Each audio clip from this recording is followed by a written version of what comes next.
The first day of the Louis Vuitton America's Cup Challenger Playoff semi-final was a day of mixed fortunes for the four remaining teams. In perfect conditions, Nathan Outteridge's Artemis Racing and Dean Barker's SoftBank Team Japan traded blows. First blood to the Japanese, revenge in their second race to the Swedes. They sit at 1 apiece. In the other matchup, hot favourites Emirates Team New Zealand came into the day full of confidence, but Peter Burling could never have imagined his day was going to be as easy as it turned out. In their first race, Sir Ben Ainslie's Brits suffered serious damage to their wing control system, and that was that. It's a technical sport. Sometimes you get failures like this. Unable to continue or even to repair by race 2, it was 2-0 to the Kiwis almost before the day had begun. Plenty to look forward to as we head into another exciting day of action.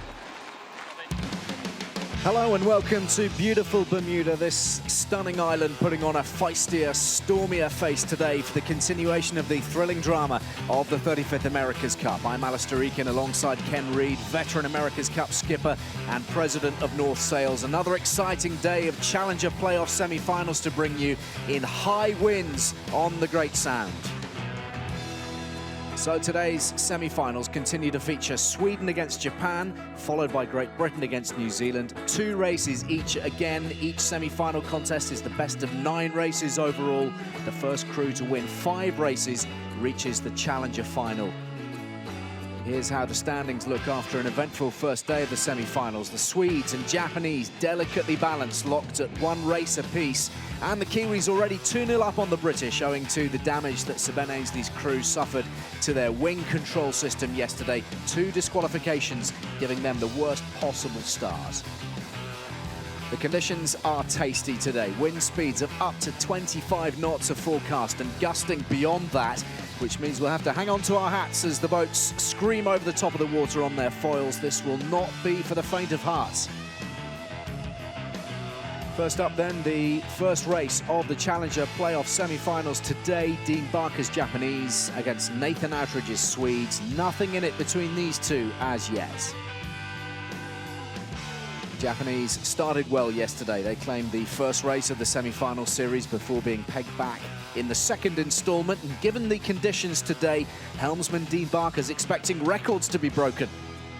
The speeds today will be phenomenal. I'd say we'll see probably the fastest recorded speeds ever in these boats. Who knows, maybe the 50 gets a nudge today, but we'll see.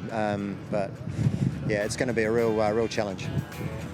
This series between Japan and Artemis is going to be a doozy, likely to go down to the wire. And how do we know? Well, because these two teams are notorious for not being able to put a win streak together. And yesterday was no different. After sailing very solidly in race 1, Japan jumps out in race 2 and can't hold the lead again. The facts are clear that to root for Japan is not for the weak-hearted. Well, the Swedes a little slow out of the blocks yesterday before regrouping and finding that form that saw them finish the qualifying stage so strongly. Helmsman Nathan Outteridge reckons the team will really be tested out this afternoon.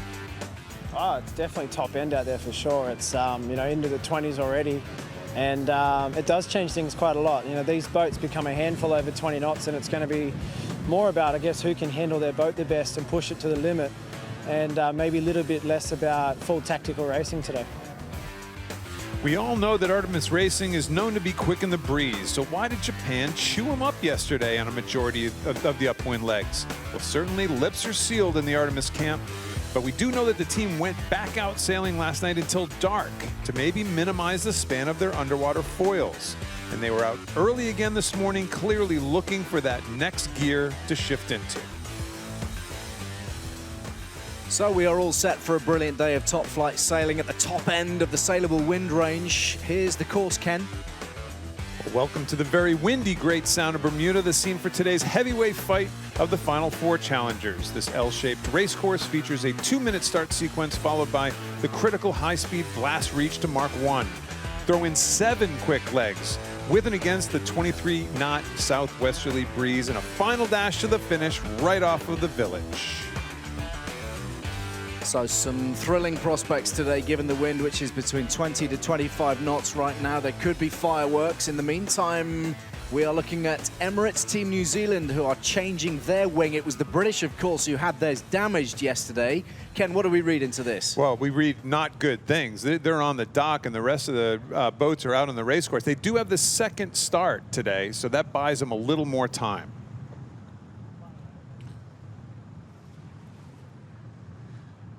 So interesting developments with the Kiwis switching their wing, and all these boats are going to be tested to the full today. We might just see speeds that the America's Cup hasn't known before.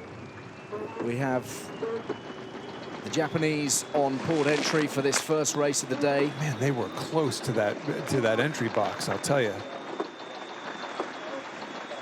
The accelerations today, this is something the skippers have to anticipate. The accelerations today are like maybe nothing these guys have seen. I'm sure they practice in it, but practicing and racing is always different. And all of a sudden we see Artemis Racing not going anywhere right now, like they have something broken as well. Artemis Racing is stopped out there.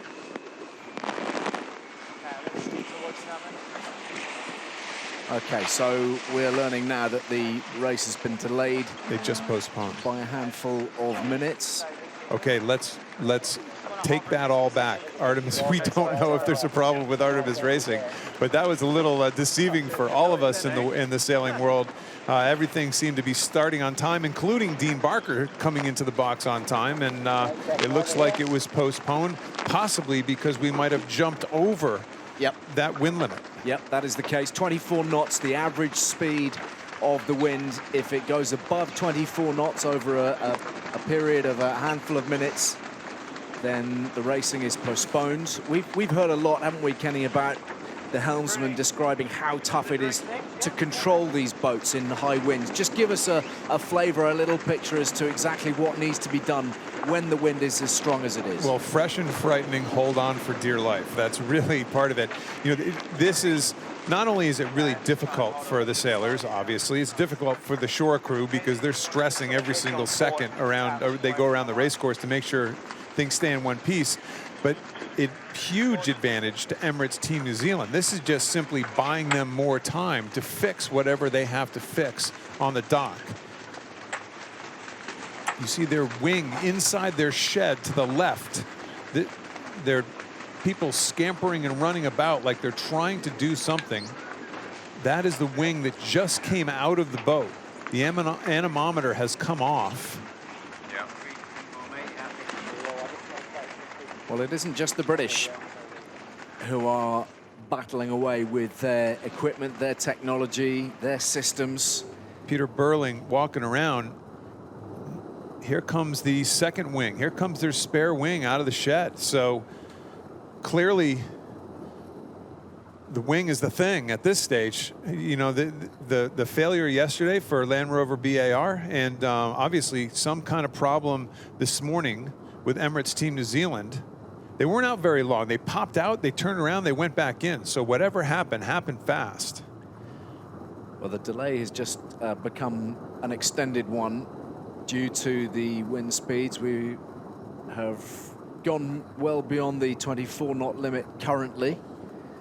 So the Kiwis get a little bit of extra time, and the Japanese idling away out there on the water. Let's go for the first time to the water itself, and Bruno Dubois, who's the general manager of Groupama Team France, he's our man out on the water today.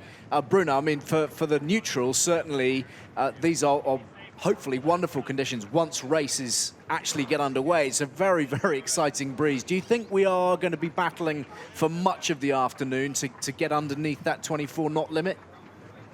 I hope not. I hope we're going to be sailing. It's quite choppy here, but it's probably going to be rock and roll all afternoon. Honestly, I just spoke with Martin Whitmarsh, the CEO of Land Rover BAR. Told me that they passed the 47 knots this morning training, and that Ben is on fire, just waiting to just go and fight. So it's going to be quite interesting. Well, it would be, Bruno, it would be very interesting if all of a sudden this gets delayed a little bit of time, and it's kind of a big turn of events for the Emirates Team New Zealand. They're sitting here on the beach trying to get their second wing in, and Ben wants to start this race and tick off a win in the column. Yeah, Ben is probably eating his wheel there, hoping that he can start as soon as possible. It's not fair for him. We've seen these boats ripping around and during practice. Have you, I mean, it looks sailable. Obviously, these guys are sailing out there. Yeah, it's fine. I think it's fine, but we have some rules, and you know, when it starts, you know, the 24, 25 knots during 1 minute above 5 meters, I think it's, you know, Jan Murray is started to, you know, be a bit more cautious on that. It's quite choppy, honestly. It's going to be good. Well, they're out of the water most of the time anyway. Bruno, what's it going to take for all of the teams, some stage during these America's Cups, to say, let's get rid of wind limits? So build the boats stronger to allow them to sail in this breeze. Well, the idea in the future would be really to have two kind of wind. This kind of wind here, wing here, plus a code 0. That will bring you up to 4 knots. And after that, you have a small wing like the 45F. And you can take it like Russell asked for a long time, 30, 33 knots. Then you have 0 to 33, and that is fine. But it's dangerous. It's dangerous not only to have the small wing, but when you stop from 47, 50 knots, and you stop to 2 knots, you better to put your harness on it. Bruno, thank you for the time being. Okay, thanks.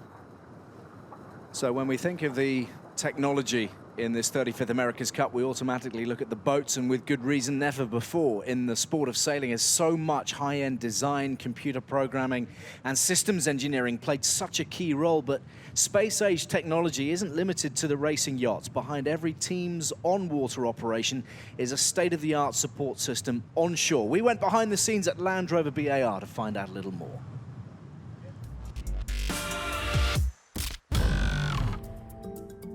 A lot of people talk about America's Cup as Formula One on water, and and I think just as Formula One is the pinnacle of motorsport, the America's Cup is the best sailors in the world, the most technically advanced boats in the world, the strongest teams and the greatest event. So it really is that pinnacle, and so lots of parallel. We've got about 400 channels of sensors when we're testing these boats. All of that data is being collected on the boat, it's being transmitted off of the boat. Our data is sent live back to our chase boat, and we effectively have 2 chase boats. We have the chase boat on the water, and then as well as that, we have, I suppose, a virtual chase boat. You've got the boat itself, you've got a chase boat, you've got our Bermuda base and Portsmouth. They're all linked up, and as we've got quite a lot of our engineering capacity here in Portsmouth and not in Bermuda, then by the speed of light it arrives here. They record anything from wing profiles, loads through critical parts of the boat, through the beams, the rudders, the boards, the tips. It's almost endless the amount of information you can get off these boats. You've got sound, you've got cameras, and you've got all the data, so it's actually quite immersive. And you could, in fact, you're better off than being on a chase boat, which is rushing along and bouncing along behind. And that way you can involve more engineers in the real analysis. If we come up with any problems on the water and we need that sort of backup from Canberra or from Bermuda, then they're always there, and we can get a pretty quick outcome to most decisions. We've got supercomputing capability for the computational fluid dynamics, the finite element analysis. So those sorts of systems are big number crunching requirements. There's a heck of a lot of processors, thousands and thousands of processors in parallel that are running to support our computing requirement. Yeah, the feedback is instant, and I suppose as sailors, the critical thing for us is being able to use it to learn to make the boat ultimately go quicker. What counts is giving the sailors the quickest boat, and that's what everyone's about. All of the engineers have got to believe that they are contributing to that process by which we design, develop and operate a boat to the maximum of its potential. The tech battle just as key as the tactical one on the water. Here we're seeing Emirates Team New Zealand putting their spare wing onto the boats. Looks like all the guys on the tethers trying to hold those Macy's Day Parade floats down on 5th Avenue.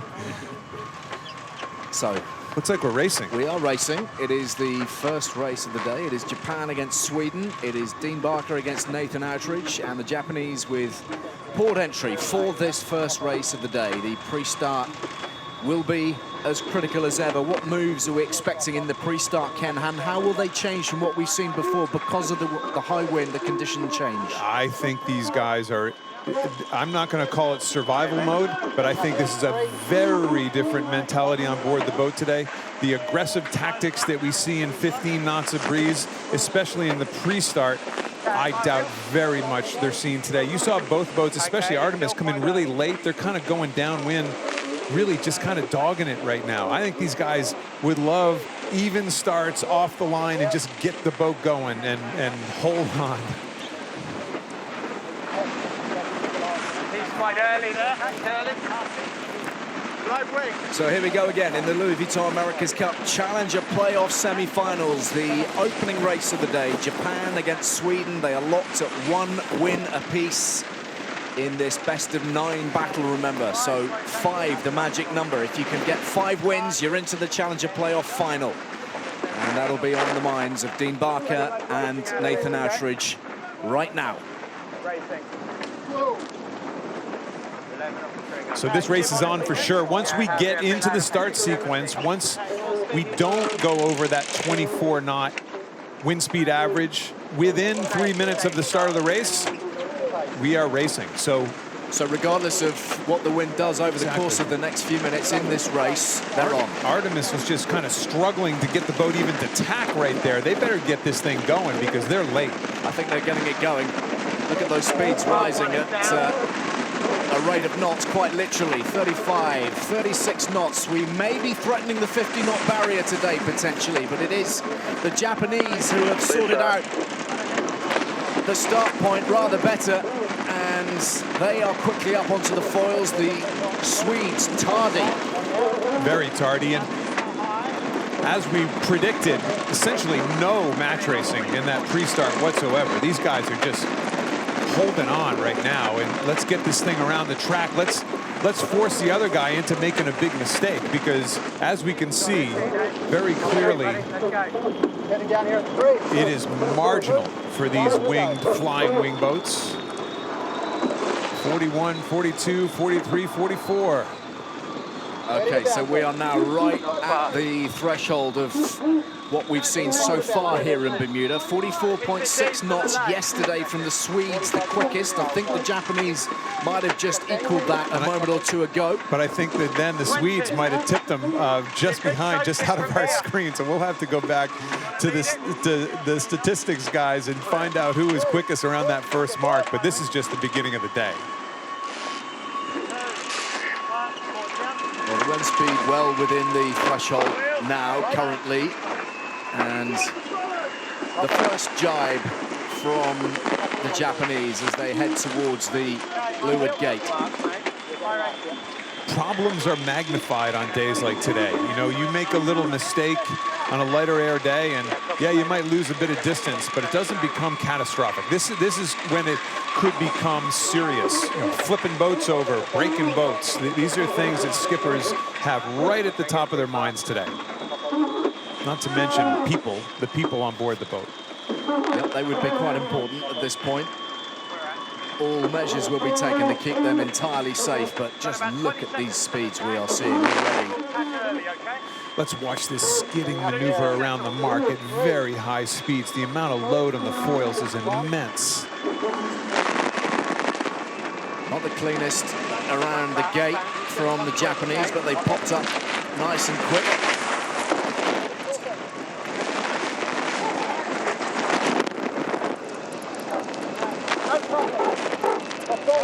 So around the first gate, the Japanese with a decent lead at this point. The boat's on their code 3. Oh, something just fell off. It's like a piece of, I'm not sure what that is, in the back side of the boat right there. Yeah, high mode. We just saw it a second. We tried to spotlight it, but something fell off and is on the back beam. Maybe a piece of fairing or something on the back beam of Artemis. Let's get another look at it. Oh, there it is. There's something sitting on the back beam back there. Flew back overboard.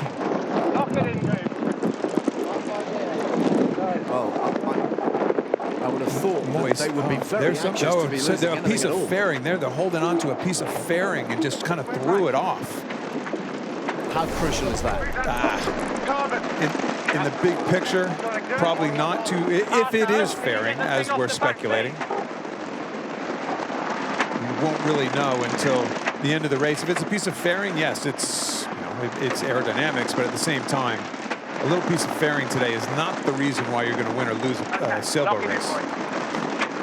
All the systems under intense scrutiny in these conditions out on the Great Sound of Bermuda this afternoon.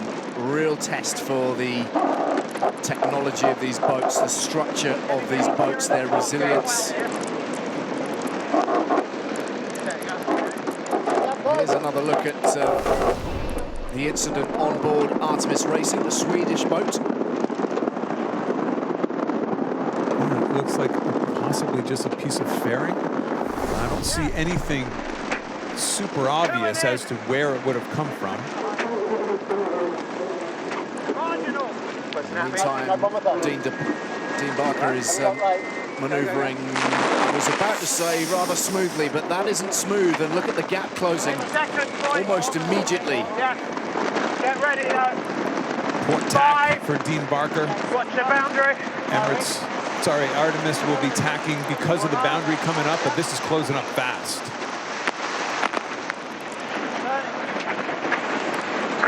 Press. Press. All right. So a few sets of goggles on board Artemis today, becoming a bit of a trend.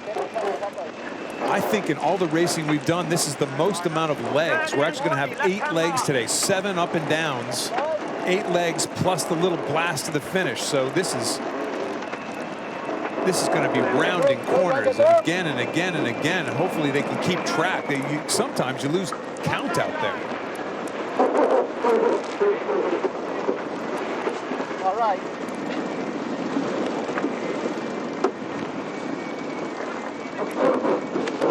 There's a little bit of more debris on the Swedish boat, which probably isn't there under normal circumstances, but I'm guessing that everybody is recognizing by now these are not normal circumstances. No, not at all. And that was kind of strange too. Just looked like a big clear piece of plastic. Where that would have come from, I have absolutely no idea.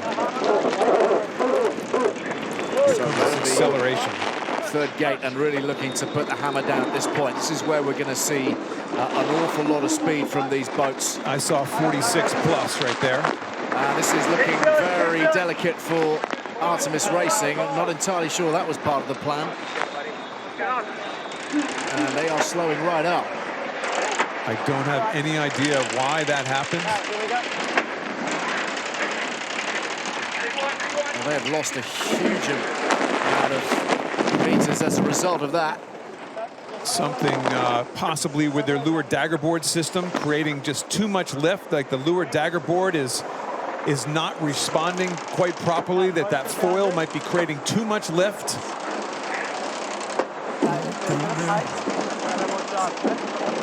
It's not all the way down, or that might just be the lifting post as well. It's hard to see with all the water flying across the deck of these boats. Well, they got in a horrible tangle, the Swedes, over that gate, Ken. Let's take a look at how it...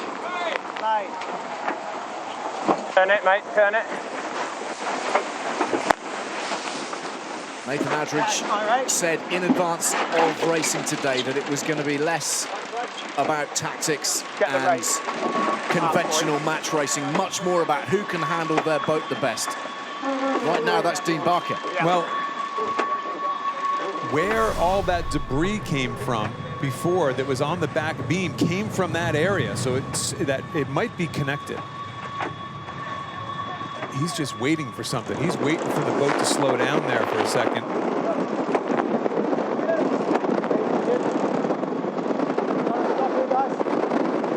Their problems didn't finish there. Oh, hello. That does not look good. So that's the forward side, on the left side forward.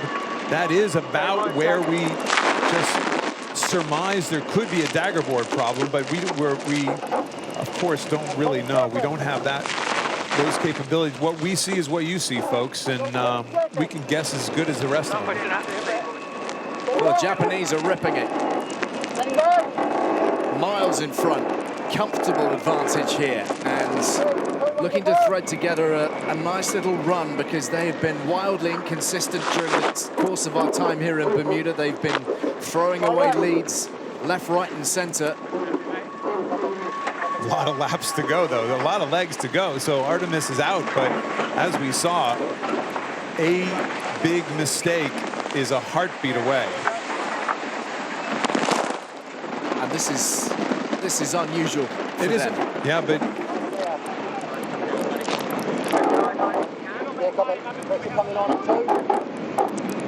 these guys warned us at the beginning of the day that this was going to be marginal, and guess what?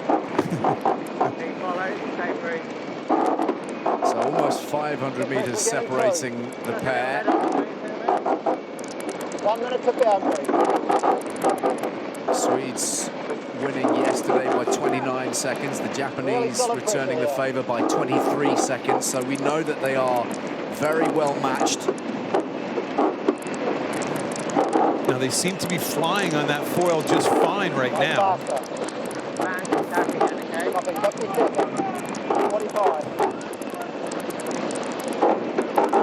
See the amount of twist in that wing.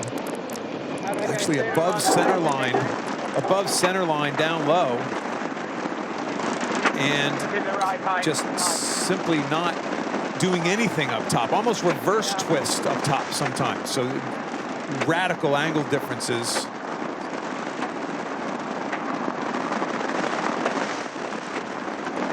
They seem sorted right there, though, don't they?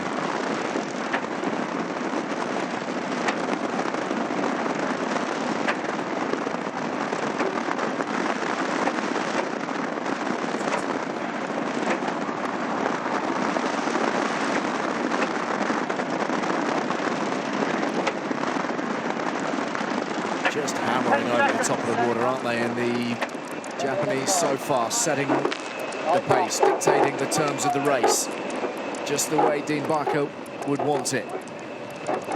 We've wanted in left hand mark, then wanted in straight down through the gate to the finish, okay? No, we've got another left.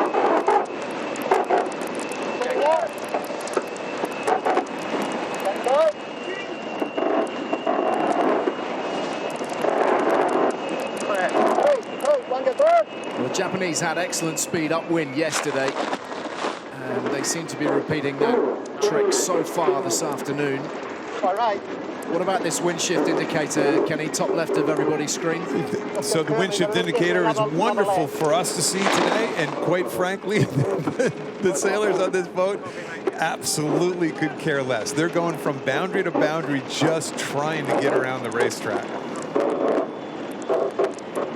Here comes this moment when they bear away and we see potentially the top speeds. We saw, I think, 46, 47 last time around.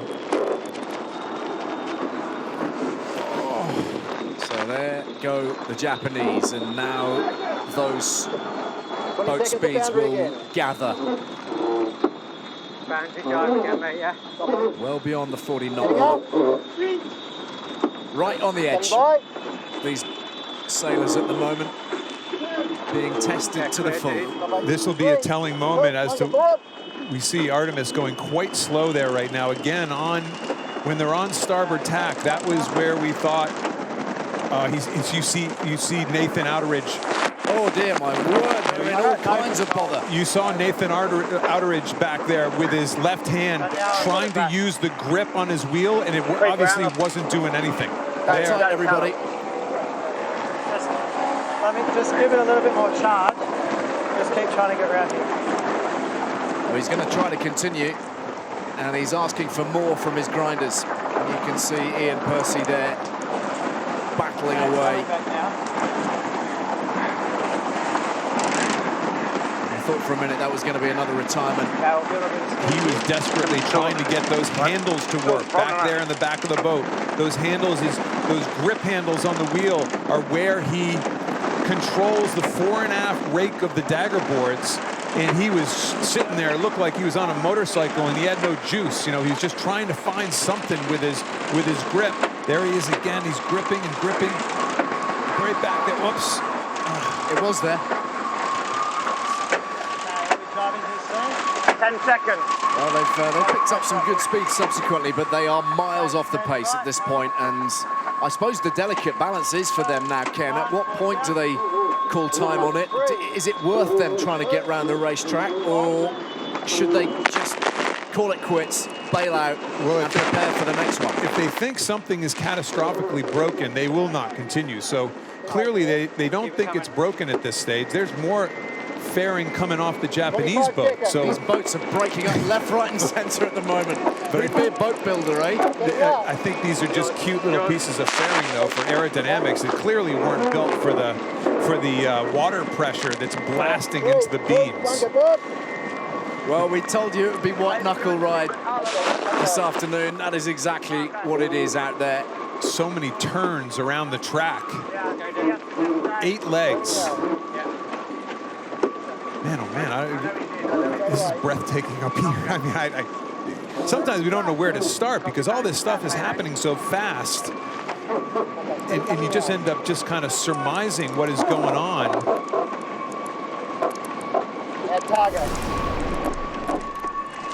So this was the Japanese rounding the gate a moment or two ago, and I think this is where they picked up some of their damage on board. Yep, in the, I think in the lower right-hand corner, we're going to see, yeah, that water pressure just popped that fairing up right there, popped it up in the air. And, you know, the dangerous part of that is that stuff is sharp. That is carbon fiber sharp edges. So, wow, get it off the boat. Because that's not helping aerodynamic situation. The dangerous spot is when all of a sudden there's going to be people on the other side of the boat. If that thing comes flying off, that could hurt somebody. So that somehow you got to get rid of that piece of fairing, and the chase boat behind them will pick it up.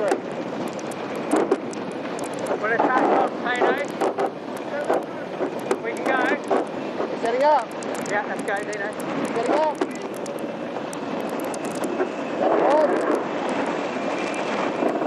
Clear, mate. Well, it is an exhilarating sight, but I tell you what, there's going to be a few sailors out there right now who will be itching to get across the finish line by hook or by crook with their boat even marginally intact.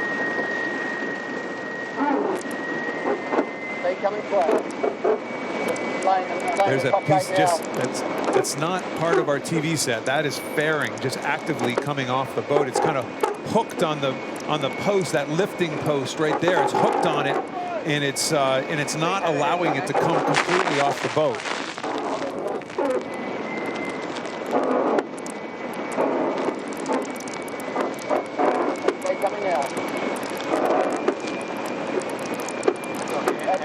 So the sailors coping with so many different problems out there at the moment. Japanese handling it rather better than the Swedes currently.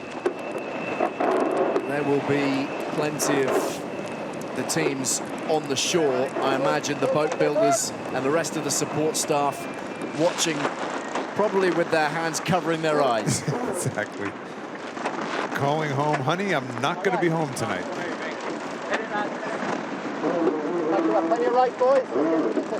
Tell you, when you're behind that carbon fiber, nuzzle yourself down in those cockpits, down in those nooks, to make sure that flying debris isn't coming at you, because those are sharp edges.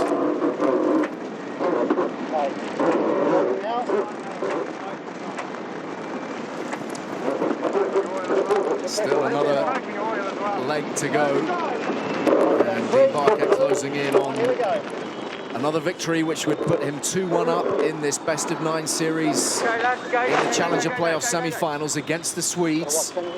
They've kept their powder dry.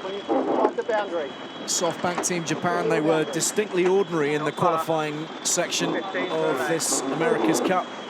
Just 3 wins, 2 of those against the French, 1 against Great Britain. But now really beginning to put it all together and applying the pressure all the time on Artemis Racing and Nathan Outteridge. The good news is for Swedish fans, they're kind of dogging it around the racecourse, but they're on the racecourse. I do firmly believe that if they had a major issue, they'd have bailed out by now and they'd be trying to fix it. So guys, just have a think about it. Do what you want to do. Try and sort the boat out. No, you just heard me say, let's have a think about this. Maybe we sort the boat out. I think they're gonna retire from the race. How much, Brad? No, this is the finish here. Don't worry. Sort the boat.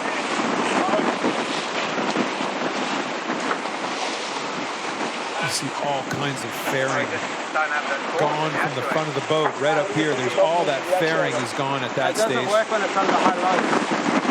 When it's under low load, it's okay. The driving onto it's not I think good.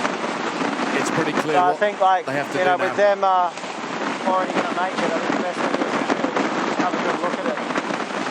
Maybe smash a bit. Yeah, keep the boat in one piece till another day. Yeah, we'll just go through the top here and I'll radio Pete. So the Swedes recognising that their challenge is done in this particular contest, and of course they don't have terribly long to go before they are back in action after the British have taken on the Kiwis. And there go the Japanese, just scooting across the top of the water. 40-knot finish. It's been a very impressive race from SoftBank Team Japan. Dean Barker will be thrilled. They're not through yet. The way they've navigated it. Jeez. And slowing up across the finish line. And there will be much relief from the Japanese outfit. Victory for Dean Barker, but problems to resolve. Debris not just on their boat. Plenty to attend to. So we heard Nathan Outteridge say a few things. He said the high load, it sounded like the high load controls for that dagger board, where all the fairing fell off on that side of the boat, on the left side of the boat, the high load wasn't working. The low load was working, and they're definitely having problems controlling that left side dagger board. So the boat's in tatters. And the Japanese will like the look of that. The bottom of your screen, leading Artemis Racing of Sweden by 2 points to 1. And we are shortly to see the challenge of New Zealand and Great Britain, with the Kiwis 2-0 up already, obviously from yesterday, and the double disqualification for Sir Ben Ainslie's team. There's the speed chart, and the top 3 speeds all currently held from 4 years ago in San Francisco by the New Zealand team, but Sweden not too far away, 47.16 top speed today. In a 50-footer compared to 72-footers, let's keep that in mind. No slouches. This is how the race broke down then.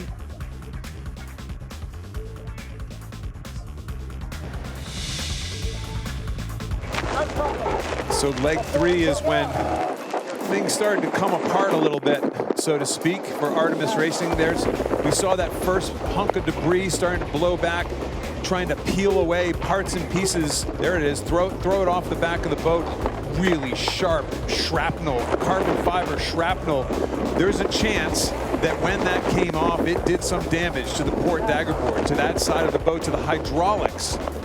We saw Nathan Outteridge struggling to control that dagger board on several occasions, and led to their finally actually retiring from the race. And wow, these guys didn't exactly get around the race course in one piece as well. They had their own bit of smash and thrash, a little bit of fairing coming off as well. So that's the Japanese boat, and you can see that it is not altogether as it was. You got that right. All those pieces right in that area, right there. Actually, we can even circle in a little better. We have all kinds of bits that have come off, and we don't know whether it's taken anything critical with them or whether it's just actually fairing. That's the key part of the damage to all these boats. So the greater damage to Artemis Racing of Sweden. They will have Plenty of work to do before they're back on the water, I would suggest.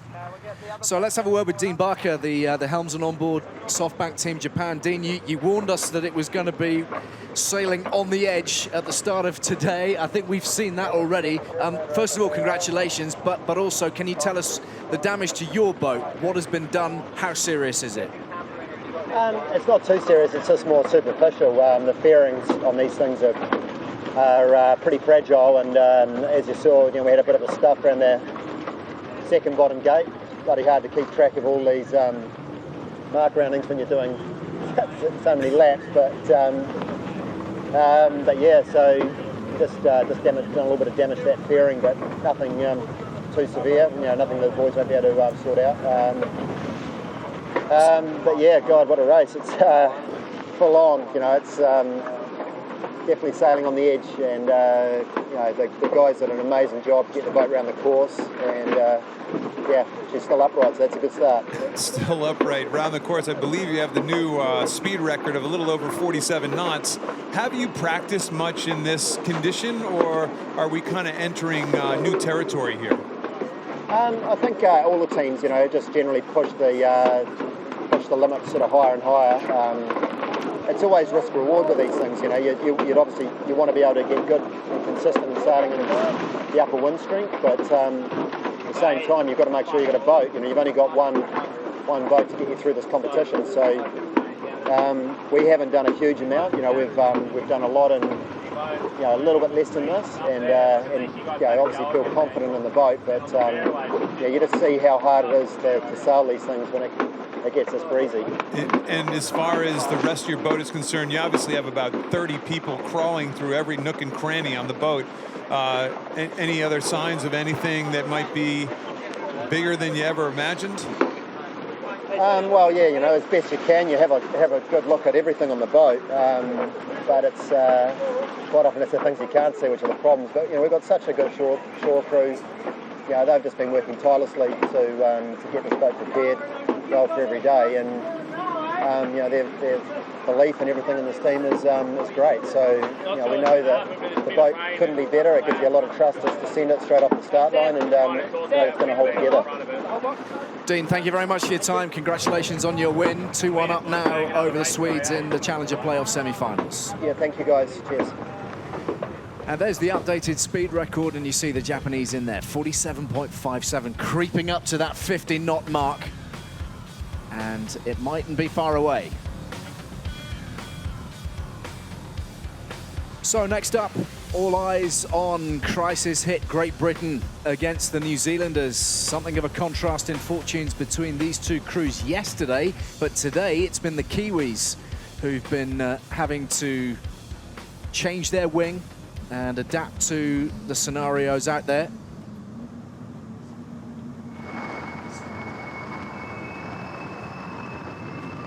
So port entry for the British crew and Sir Ben Ainslie.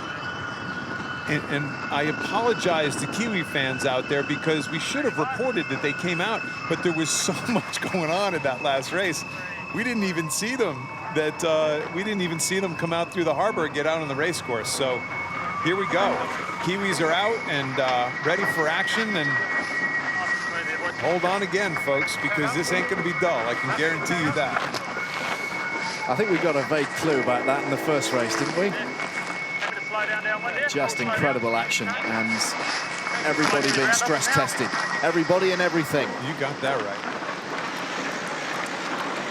Again, I doubt very much we're going to see a super aggressive start, but you never know when Mr. Ainslie's involved.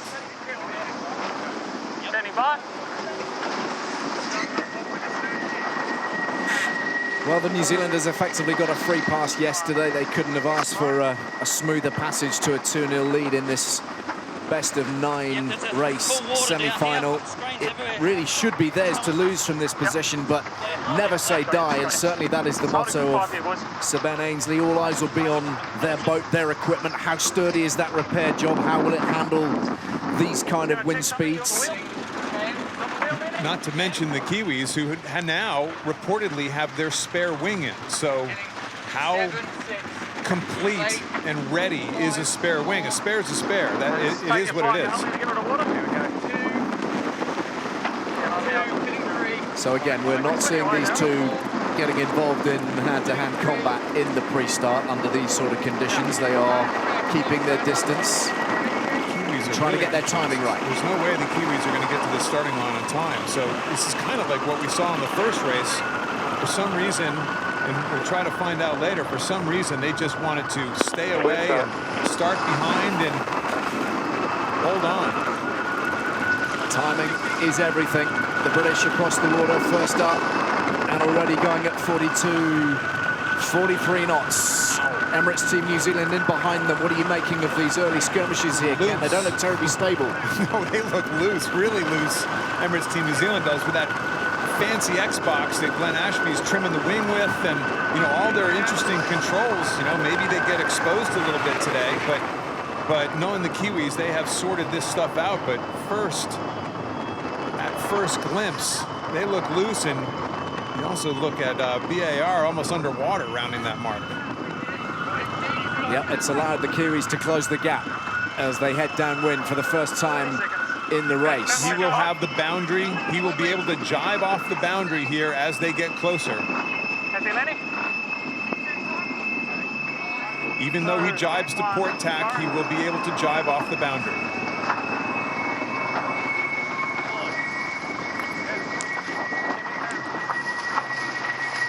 Really nice jibe by Land Rover BAR off that boundary. Very, very smooth, but can they prevent those big nosedives? Those are the little issues that have crept into their program from time to time. But when they get going, they get going. Look at that, a boost to 40, but then splashing down again. Can they prevent the nosedive? That's the big issue for Land Rover BAR. He's still well out of control here, boys. So just trying to coast in one here. It's ideal. Going to need to be sailing really consistently here, Land Rover BAR and Sir Ben Ainslie, to hold off the challenge of the Kiwis. Wing trouble or not, they are a very impressive outfit. You've cornered a lot of pressure for the roundup, so. I think that's the voice of Burling, and I think he just said to his team via their onboard headsets, he's way out of control here, boys. Let's just hang in there. So it's interesting if they're playing a little possum right now and thinking that they can force Ainslie into a tough spot.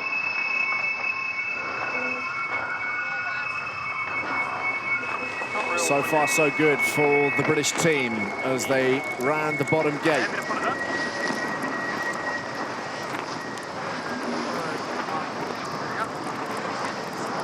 Pristine conditions of a few days ago seem a world away. A different race course, a different venue even.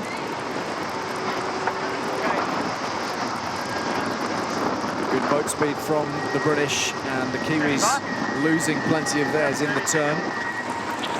It will be interesting if that was Burling, kind of, again, that playing possum. We think he's a little more out of control than us, so let's just hang in there and see what happens. You don't want to hang in there too much, because all of a sudden things could be well over if you play it a little too quietly. Let's bring in Bruno Dubois, who's the general manager of Groupama Team France. He's out on the water for us today. Bruno, any sign of let up in the conditions out there? Is it just as crazy as it was at the start? You know what? On top of the top mark there's a big cloud with a lot of rain coming in, and I'm sure the wind gonna increase easily by 5 knots there. I can see it from here. Good call, Bruno. There's a big rain squall coming down. Usually the front side of these squalls has a little burst of speed, and right now we're seeing a peak speed at about 24 knots. These guys don't want to see a whole lot more than that, I can tell you that. And again, once they start the race, once the 3-minute sequence starts within the wind speed range, the race is on. Well within the limit just at the moment, and the race very much on between these two. Not a huge amount of difference. So Ben Ainslie getting away to a decent start, and he's been talking up their challenge, talking up their resolve, their desire to overturn these incredibly testing, complicated conditions and all the technological problems that they've had. Ainslie sailing in a little higher mode, a little higher and slower mode than Emirates Team New Zealand right now, a little closer to the wind, trying to get up on line, so if he does have a slow tack, he's not exposed on port tack.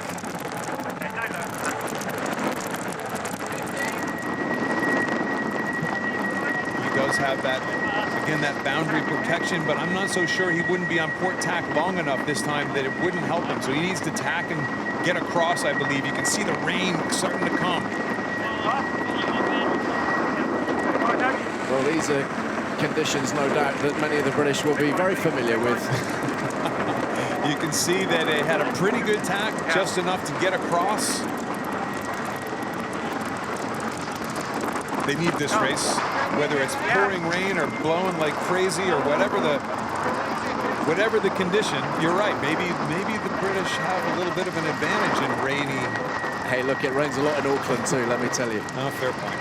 Fair point. We can't even see the top of the course right now in this little rain squall from our booth, so we are glued to the monitor just like everybody else. Arguably the toughest challenge of his long and illustrious career, Sir Ben Ainslie. Of course, he helped mastermind the recovery for Oracle Team USA in the last Cup 4 years ago, having to dig deep and draw on those sorts of experiences right here, right now, on the Great Sound in Bermuda. 40 knots of speed, rounding gate 3, and the Kiwis at the moment chasing all the time. Just a mere pedestrian 45 for the Kiwis going around that mark.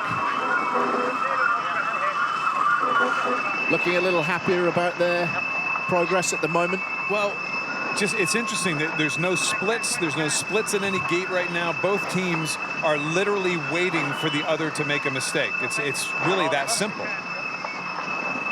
Minute from the boundary. Will be one and then right. Tell you what, Brits look fine. I mean, they're going quick. They look fine. They're keeping about the same distance ahead. Standing by.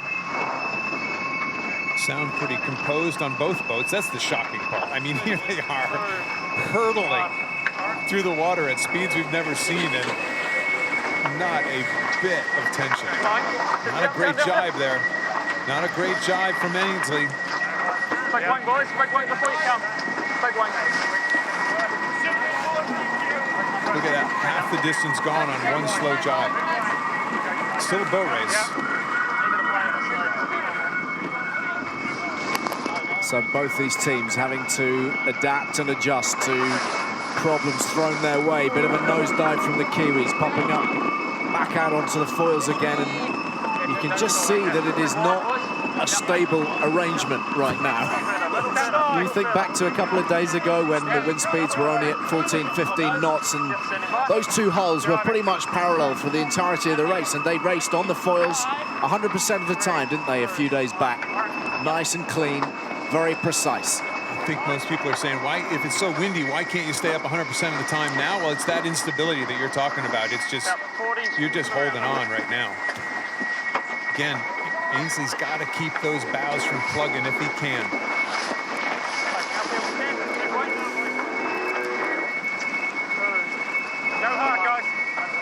Just slowed up again. Both hulls going pretty deep in the water for a while there, and there's the difference. Look at the Kiwis. There was a 12-knot speed difference going around that mark. So, yeah, you can take it cautious from time to time, but you better be prepared for that lead to get chewed up if you make another mistake like that. Can you believe it? These guys are going around the course at 43 boat lengths apart.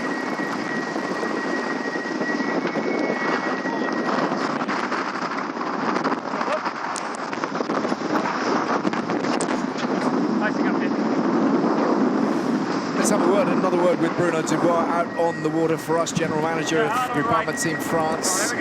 Bruno, from the perspective of a General Manager, if you had wing trouble in the way that the British did yesterday, and indeed the Kiwi seem to have had this morning, how anxious would you be, how nervous would you be watching these boats fly around at these sort of speeds?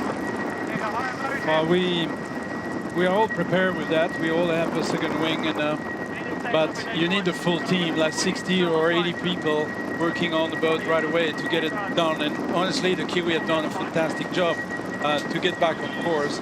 It's an amazing job they've done, and for sure we're all anxious of basically how to do it. So we got to pad that last tack that VAR was slightly out of our range of the camera, which I'm sure the cameramen are having a hard time out there too in this pouring rain right now. clearly the Brits had a slower attack, and the Kiwis literally just looped right around the outside of them. And now they're both in a bit of a pinching contest, going only 22, 23 knots. So Ainslie's trying to stay on the high side. Look, they're both going slow right now. They're trying to stay out of the wing wash of the Kiwis, who skid sideways right there. A little bit of a break for Ainslie's. This Kiwis got high on their foils and skidded sideways.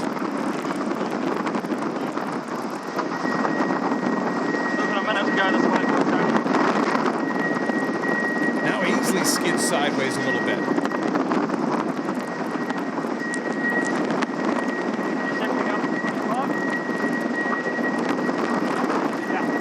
So the race very much on right now. The Kiwis have taken the lead, and that was down to this tack from Land Rover BAR and Sir Ben Ainslie's crew. Very smooth foiling tack by the Kiwis.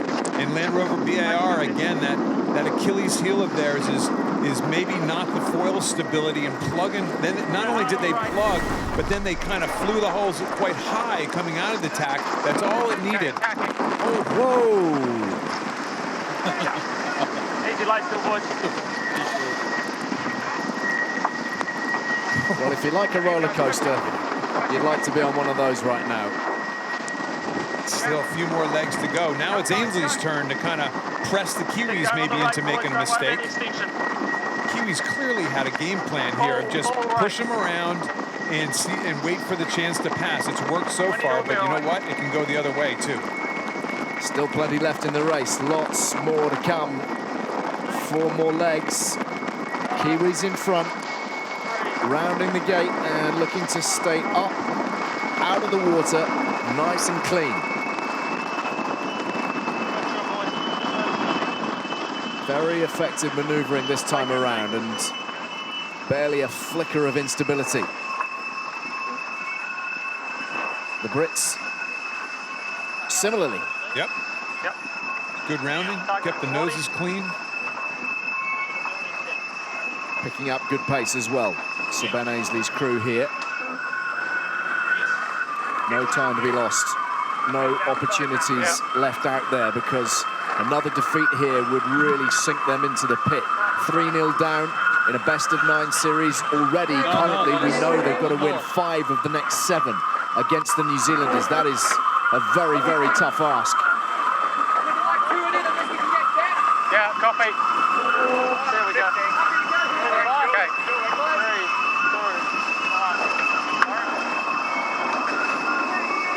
I'm not sure this rain squall has quite let up out there. Bruno, we can see the boats again from the land, so it's let up a little bit. Does it look like it possibly, a lot of times as a squall comes through, it actually gets lighter air on the other side of it. Is there any sign that the breeze might be letting up? Not exactly. I think it's the same. The squall is gone, but it still seems like a, you know, sort of England type of weather. Never rains in France, says the Frenchman. Exactly. It's always sunny. That's why all the British go on holiday there. Pushing the limits here. Ainslie's doing exactly what Team New Zealand did the first lap and a half. He's just following him in right now. A little bump drafting if you were a car race fan. Just push him into making a mistake, and problem is the Kiwis have shown they don't make a lot of mistakes.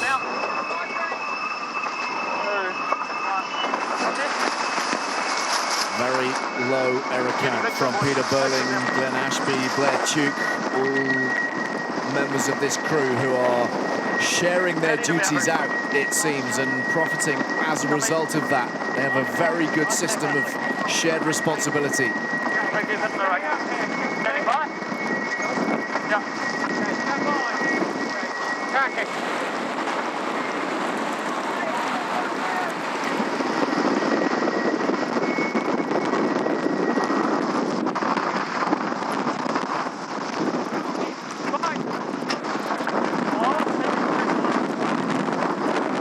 Organisation, the control, the calm amidst the chaos is something to behold, isn't it? It really is. And Burling jumped into his cockpit there and immediately reached down and pushed a button. I'd be interested to know what he actually pushed. He reached down very quickly, but can also see how hard it is for these guys to physically get across the boat in these conditions without flipping out. Like we saw Dean Barker do a little wipeout yesterday.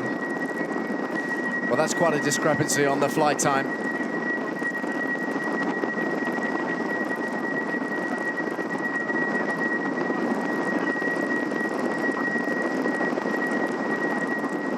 So in these sort of conditions, to be managing to zip around the racecourse with only 1.5% of the time with your hulls touching the water, that is going some from the New Zealanders, particularly with their spare wing. Quite a change from the British boat. This is a moment ago. Almost lost Ben over the back beam there. That would be bad. Bad. That falls under the back. This is the master of understatement sitting alongside me today. Okay, tacking. Today to dig in, grind it out somehow or other.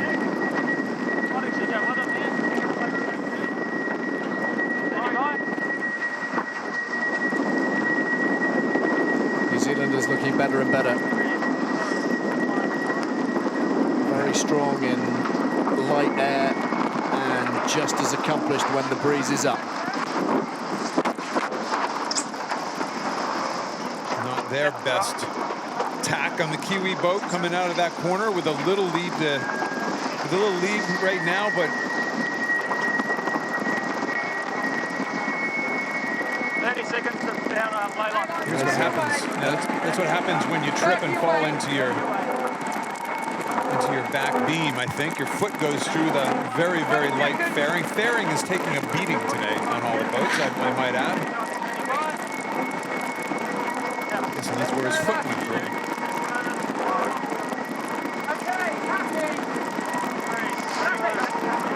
Okay, tacking.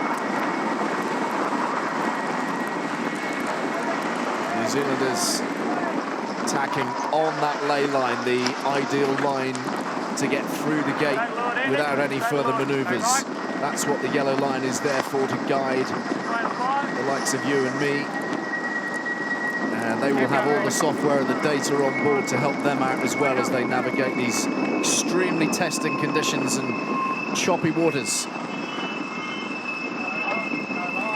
Come now, Andy.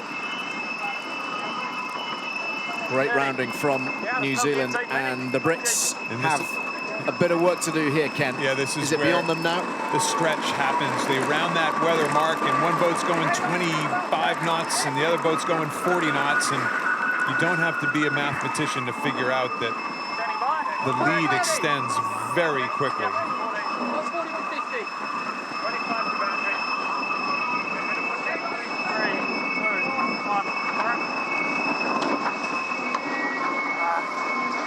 Boundary coming into view for Emirates Team New Zealand. Bit of a splashdown. Gives you an idea of how hard it is, even for the most practiced, who looks to be the most smoothest on the water right now. My mic has got issues, so I'm not going to be talking much. Something he's got issues, he said. Burling said he has issues. He's not going to be talking much. Just trying to get down in one here. Trying to pace up a click for 38. Yeah. So I'm relaying. Copy. There's Peter Burling. More pressure coming. Straight through. Yeah. Sounds like they're dealing with some complications, but my goodness me, if this is them good pressure coming, so we're happy. Coping with trouble, Ken, then they can be very happy with the way they're handling it all.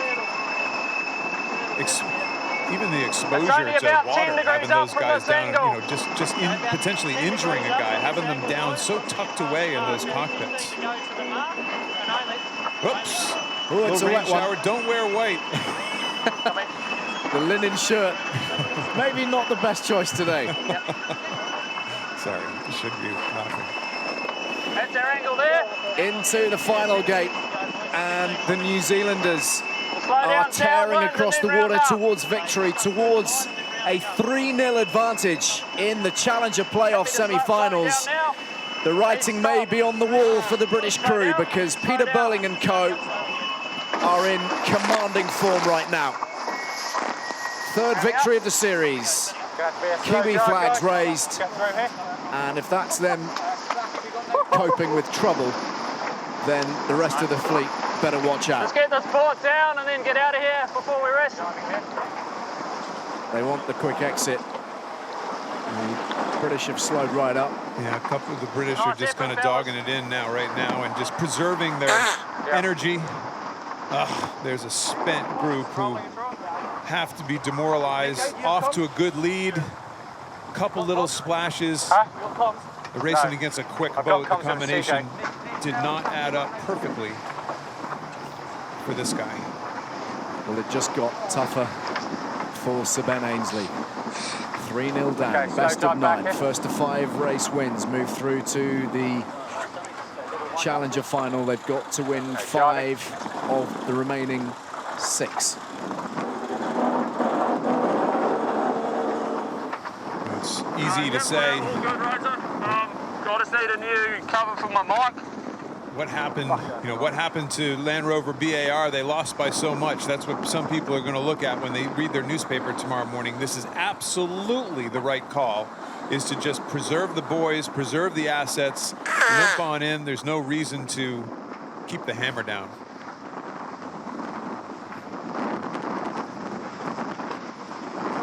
A group that knows they had a nice little jump. You can see by the look on their faces. So put it in context for us now, Ken. From here on in, they need 5 of the next 6 race wins against the Kiwis. Ben Ainslie, as we know, was part of that team, the Oracle Team USA comeback in San Francisco 4 years ago. Would this challenge be looking like an even stiffer one? You'd have to say, I mean, at least equal to it, whatever. If Sir Ben had a speech that got the Oracle team going in that San Francisco series, he better break out that speech again, because it would be darn close. The Kiwis look strong, just like the Kiwis look. Hey, the Kiwis look insurmountable in San Francisco as well. So you never say never in this stuff, that's for sure. Well, the British got off to an excellent start. Never really pulled away from the Kiwis, Ken, but ultimately it was Peter Burling's crew who saw them off. I can't wait to talk to Peter and see if their strategy was, in fact, just to lay back off the starting line and kind of keep putting the pressure on the Brits until something happened. I wonder if that was, it sure looks to me that that was a strategy. Confirmation of the results so far then. In the Challenger playoff semi-finals, a win for the Japanese over the Swedes. They're now 2-1 up in their series. And of course for the Kiwis over the Brits, who are 3-0 ahead now. Best of 9, 5 the magic number. Just 2 more race wins would do it for Emirates Team New Zealand. They would book their place in the Challenger playoff final.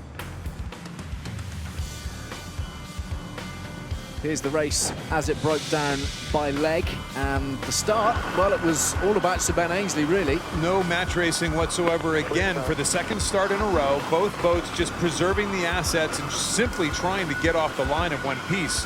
Kiwis looked a little loose here at the beginning. But the fact is, they mentioned just after Mark 1 that they were waiting for Ben. They thought Ben was loose. If they thought Ben was loose when they were in that control situation, then I hate to see what control is. Here is the key pivotal tack. Ainslie 2-3 boat lengths ahead, digs his leeward hull in out of the tack. The Kiwis do a fully foiling tack. I think the tacks today, even though they got clearly pretty high, but they got high and scary there, but never came off their foils. So it actually didn't turn out to be such a bad tack, and they go on to a pretty decent victory.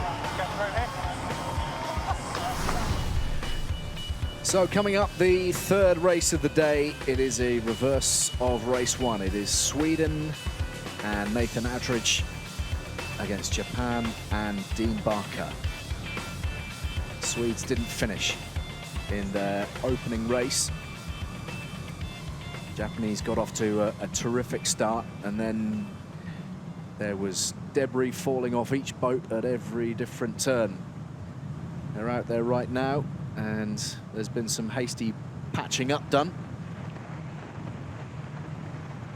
There's some of the repair work, some of it not quite so repaired. Duct tape. every sailor's best friend right there. A bunch of saran wrap and some duct tape to try to get that, what's left of the airfoil up there to work. They've clearly fixed their hydraulics. We heard Nathan Outteridge talking about he had some hydraulic problems. Here's how they line up then. Well, Artemis Racing has to have a little bit of a comeback, but as we talked about in the pre-game show, neither of these boats have figured out how to put a winning streak together. So all bets are off. I fail to be a predictor when it comes to these two guys anymore.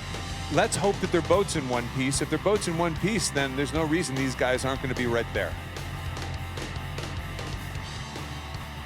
Well, it was a smooth race, if you can have such a thing, from Dean Barker in these sorts of conditions. They weren't without a bit of turmoil as well, but my goodness, they navigated it well. They got around the race course as well as you could be expected. I think that was the windiest part of the day right now. We're actually down below 20 knots right now. We have like 18 knots of breeze, 18 to 20. So the breeze is actually backed off from that first race of the day, which was, remember, postponed twice because we were above that wind speed limit. So these guys handled what appears to be the freshest part of the day very well. Well, it's a significant turnaround in fortunes, isn't it, for Dean Barker and SoftBank Team Japan. Just 3 race wins in their qualifying stage, but now leading the Swedes by 2 races to 1. Let's have a look at their crew. Yeah, well, the Japanese, they don't swap out many of their sailors in the course of a day. I believe that Derek Sayward and Jeremy Lomas have actually sailed every single race in this event. Yuki does swap out for the second race, but for the most part, they stick with the same crew pretty much from first to second race almost every single day so far in this event.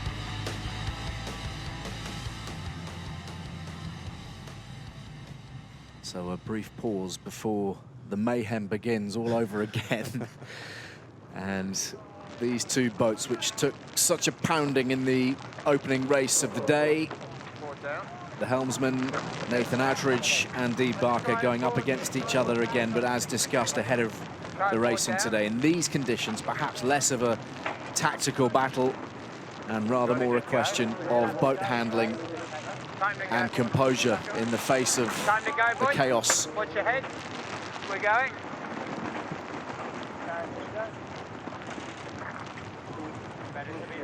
So Nathan Outteridge's Swedes against Dean Barker's Japan.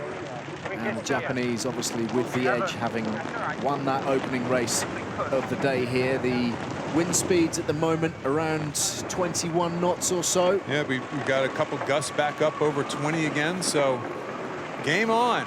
Fresh and frightening. Let's get a little word with Bruno Dubois, who's out on the water for us today. Groupama Team France's general manager. Bruno, any change to those conditions out there? It looks just as strong as it ever was. Okay, right. Yeah, there's a squall coming in just now. In fact, in the last 10 or 15 seconds, I think the wind is coming up, and the Japanese are a little bit late, I think, to come in the starboard. They're definitely late, but they're also underwater at this stage. One of the byproducts of stuff in the bows is the cockpits literally fill with water. So you're in a swimming pool to make what is almost an impossible job that much harder. You see these guys are just doing the same thing. They're just milking it in this 2-minute sequence. They don't want to get near each other. They just want to somehow survive it and get off the line. 40 seconds to the trigger, keep an eye on them. It's coming at you fast. So the rain pouring down, the wind right up, and this the 4th episode of this semi-final contest between the Swedes and the Japanese in the Louis Vuitton America's Cup Challenges. Now, if you're Artemis, be careful. Don't play too much possum, because this guy will come get you. And sure enough, they're just kind of sitting there waiting very close to the starting line. Barker's in kind of an interesting spot right now to prevent them from bearing off. So we may see a little bit of match race tactics here nonetheless. Could Artemis possibly bear off and get around behind Dean Barker for an on-time start? That's the big one. Would they accelerate potentially too fast? Let's see if they try to get at his transom right now. I don't think they can get there. I don't think they can bear off fast enough. Artemis is in a tough spot here right now. Barker has him pinned out pretty well. Can they get their bow down underneath like that? And I don't think they can. They're slowing way down, and they're just gonna start behind. Advantage Japan then, as they cross the start line, but good speed from the Swedes. They've got up on those foils nice and quick, and they are hammering across the water now. You can hear the rain pouring on these guys right now. You're right. That's a great call, Ali. Japan started before Artemis, but they struggled to get on their foils. They should be able to get over the top of them right now. 45 knots, 2 boat lengths separation. Barely anything to choose between these two as they round the first mark, and into the water go the Japanese. That was not Artemis is not bearing off again. They're not bearing off. They gotta have problems again on board Artemis. And concerned faces amongst some of the fans out there on the shore. The Swedes seem to be in trouble here.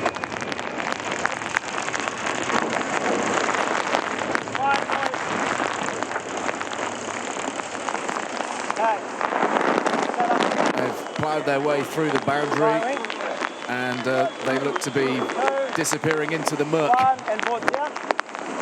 They're having obviously serious control issues on board the boat. Well, this could be a consequence, of course, of the damage incurred in race number 1 for them. Well, look how far through the boundary they've gone. I mean, this isn't an accident. They have decided to try to take a little bit of time out here just to get themselves reorganized. I know we've got a penalty here. We're trying to get back in the course area. You'll be well under target, Jack. Where are we on the lay? So they're under ley line right now. They're actually going to have to come up the ley line, which is more speed. And a lot of times right now, you're trying to avoid speed.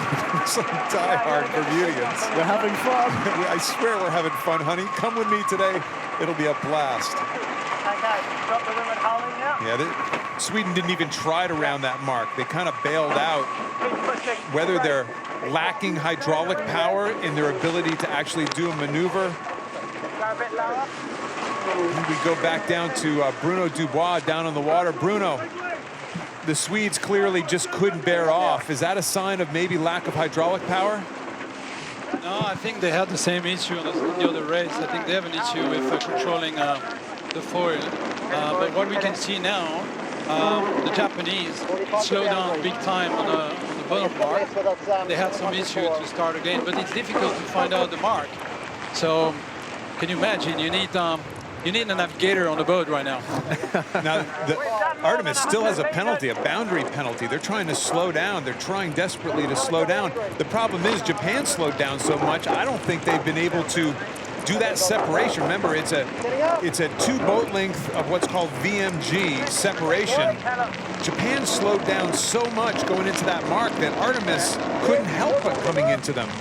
They still have a penalty. They've literally kind of stopped on the race course to try to slow down and shake the penalty. And they came straight in on that ley line, didn't they, Ken, without turning, without changing course, which means that the chief umpire, Richard Slater, won't be removing that penalty anytime soon till he believes they have slowed down sufficiently and Japan have gained the advantage that they, by right, should have had.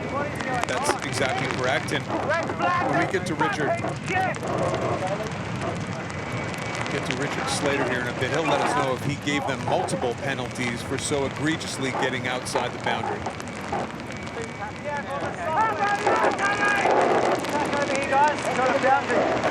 Ian Percy is fuming. This is ridiculous! Does it look like they're doing something wrong? You get ready to when I'm back ashore! Now you got to tack here, guys. This is not a happy camp. Now we're going back. 100 metres!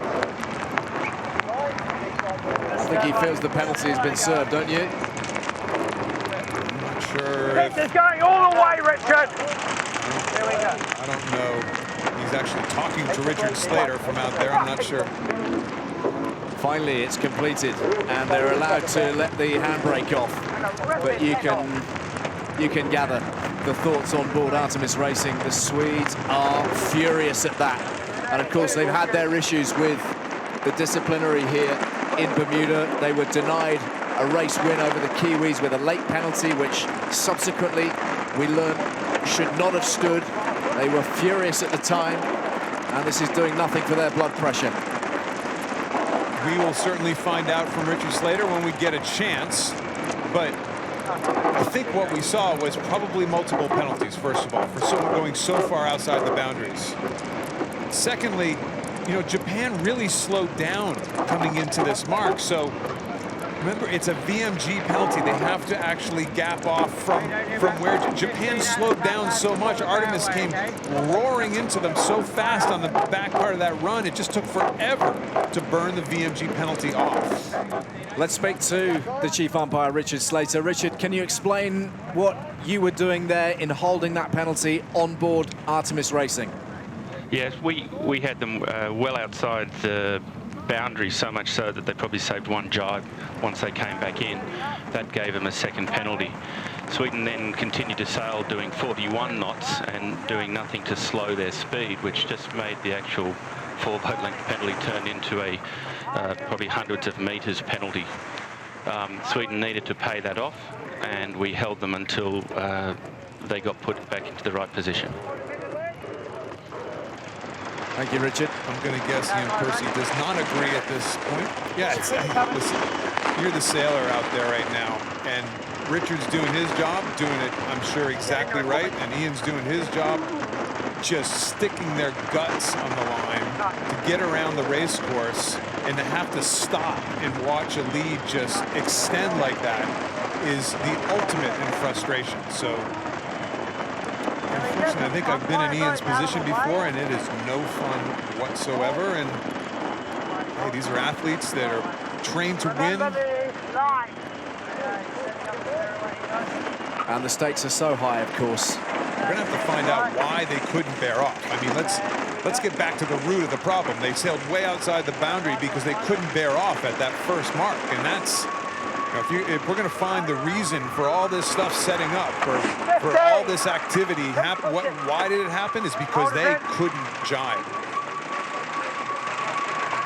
Now you do it in one in a low mode.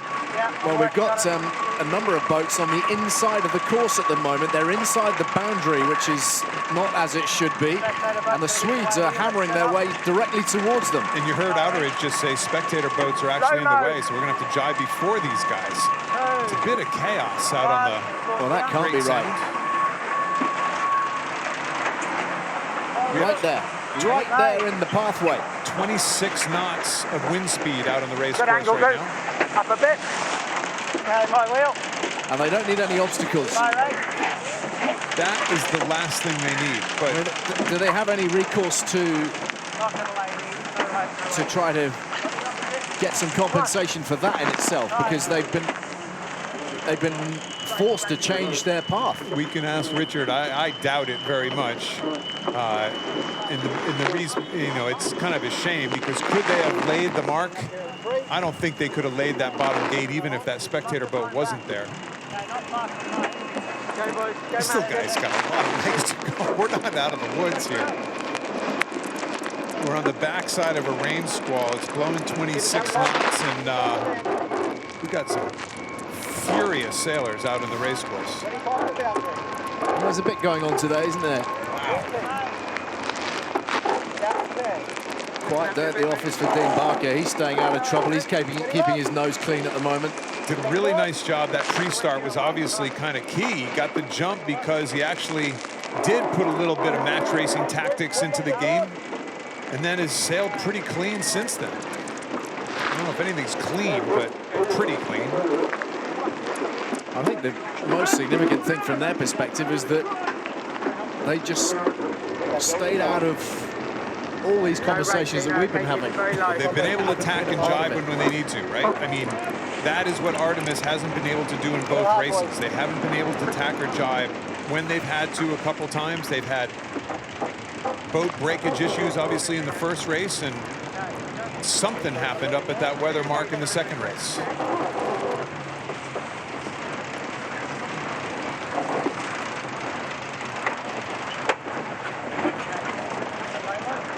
This is Bermuda, folks. It's funny how the trim of those tiny little Code 3 jibs, their smallest jib they can put on the boat, they haven't really cared about it very much today. You know, they've been luffing half the race. Obviously, they have so much power in the wing and the sail plan that it's really an afterthought. It's more simply for helping them probably attack and jibe the boat, I would guess. But clearly not a lot of emphasis put on those little handkerchiefs that they have up front. I mean, look at it right there. It's still luffing after the tack. They're foiling and the jib is actually luffing.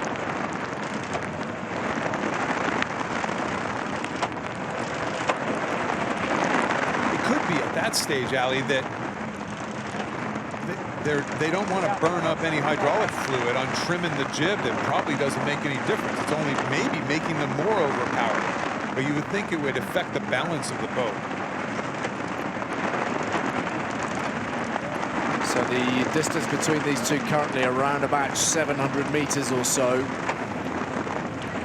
Anything can change, of course, with one bad maneuver, as we've been saying since we arrived here in Bermuda. Such is the competitive nature of these races. There, the damage on board the Japanese boat. Only so much the duct tape can do. Exactly. Okay, boys.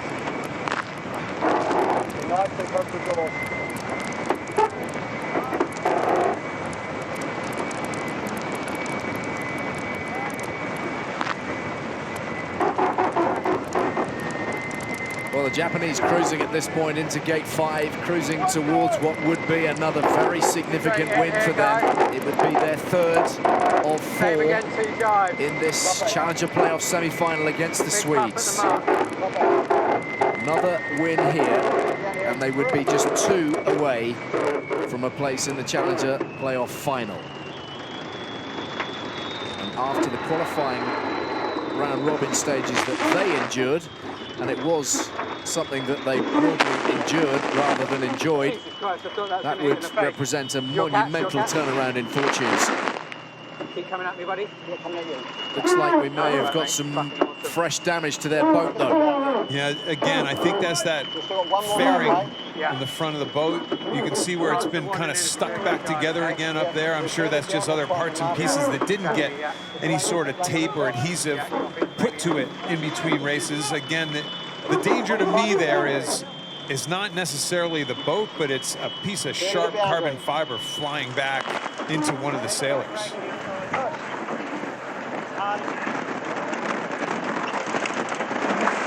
Swedes, oh my goodness, they've plunged again. Desperate times for them right now. Riding right up and then nose diving in.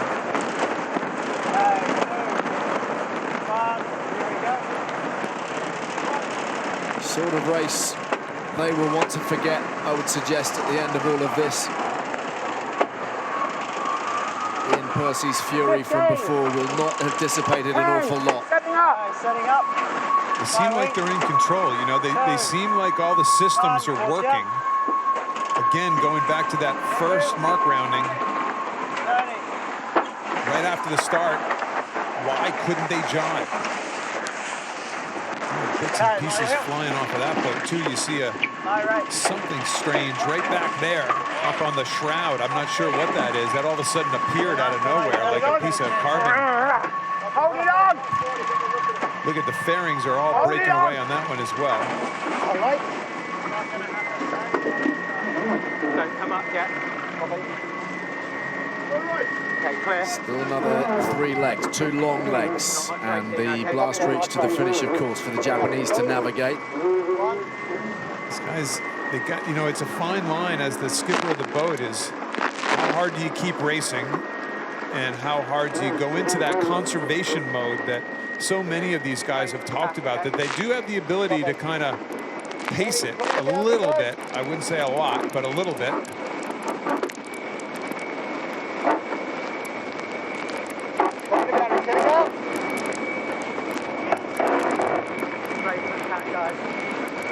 That's the consistency that Dean Barker will be pleased with, I'm sure.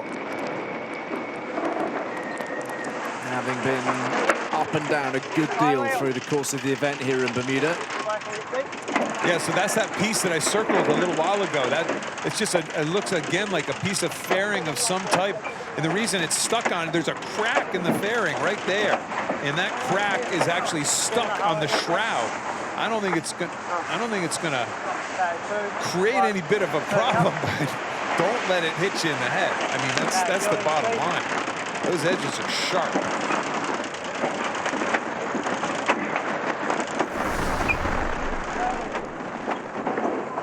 This is a replay. Oh, fell off. Yeah, there we go. Sliding it down.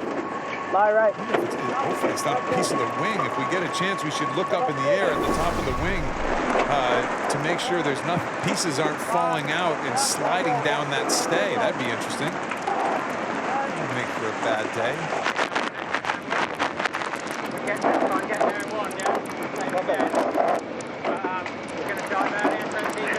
You got to get good at this, Ali, because it's going to be windy for the rest of this week. There's a fair chance that this series against, for all these 4 boats, are going to be sailed in quite a bit of breeze for the rest of the week. So they're going to have to, all the boats are going to go back and be seriously taking a look at how they handled the boat today and how could they possibly improve going into tomorrow. 25. 15, setting up. Fast tech. Well, they're looking very composed at the moment, the Japanese. Dealing really well with everything that's been thrown at them.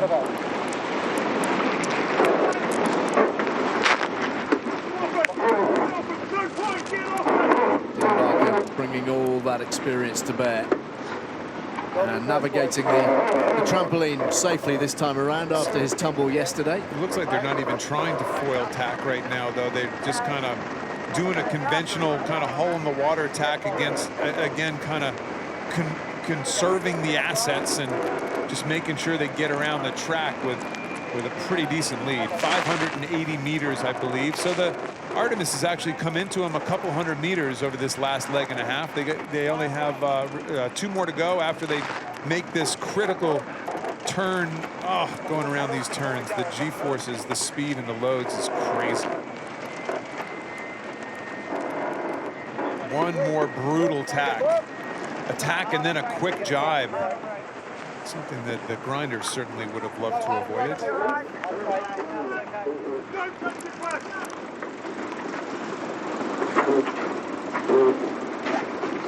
You got this? You happy, Derek? When you see orange, hold. See, they're waiting for hydraulic pressure right now. They got red on the hydraulic pressure. When you see orange, you can go. Did you hear him say that? I'm guessing they have an orange, a red, orange, green system. When you have enough pressure, you can go. If you don't have enough pressure, don't do it.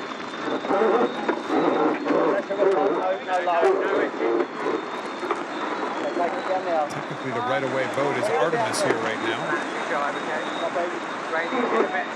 And the Japanese streaking away at 43 knots as well. Playing catch-up, the Swedes.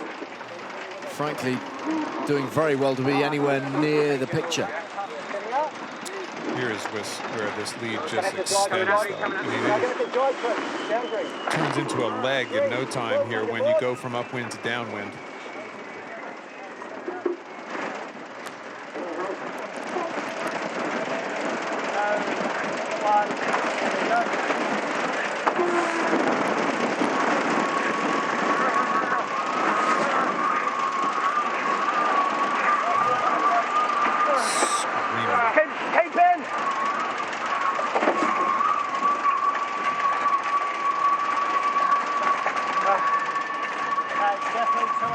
Swedes are really shifting. They got up to 46 knots a moment or two ago, but they have a huge amount of ground to make up, and the challenge is fading fast here with the Japanese a long, long way in front, with only a short section of this leg to go, and then the reach to the finish. 82.4% of the time, the Dean Barker crew up on the foils. Both quite low numbers, mainly because they're both kind of, the Japanese got out to such a big lead here. They're kind of sailing reasonably cautious. The Swedes very likely allowed them to get out to that big lead by sailing with a lot of hole in the water at the very beginning of the race. Backside of this squall right now, a little lighter air. Let's go out to Bruno Dubois on the water. Bruno, what do the conditions look like? What are we expecting for the next half hour or so? The wind is still up there, but it's really clearing up on the top part of the course. So the rain going to stop, and probably going to have a pretty good one between Team New Zealand and VAR. Thanks, Bruno. Turned weatherman for the day. And we're grateful to have him with us, the general manager of Groupama Team France. It's all about Japan, though, at the moment. In squally, feisty conditions, great control from Dean Barker and SoftBank Team Japan. Organisation and calm composure from the Japanese, who now have a significant 3-1 lead in the semi-final series. They've won both their races today against Artemis Racing of Sweden. Awesome day.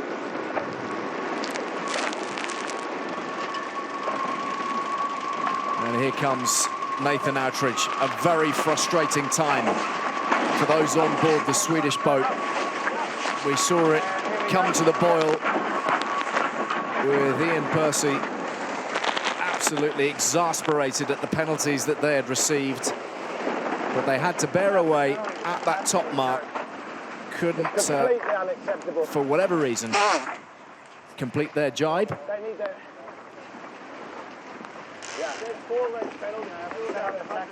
And you just feel there's plenty to get off the Ian Percy chest.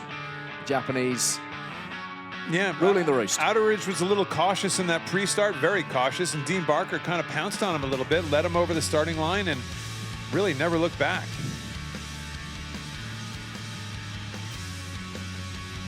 So today's results and confirmation of 2 victories for SoftBank Team Japan over the Swedes, who didn't finish in their opening race, well beaten by 27 seconds in the second race of today, and the Kiwis obviously with the comfortable win over the British. There is one more to come. Currently New Zealand leading Land Rover BAR and Great Britain by 3-0. They just need 2 more race wins to go through to the final. So too the Japanese, who are 3-1 up on Sweden.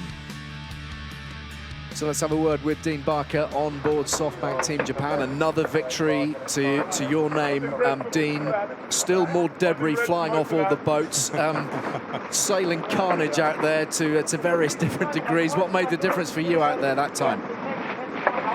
Well, I don't know what you say. It's a war of attrition out here at the moment.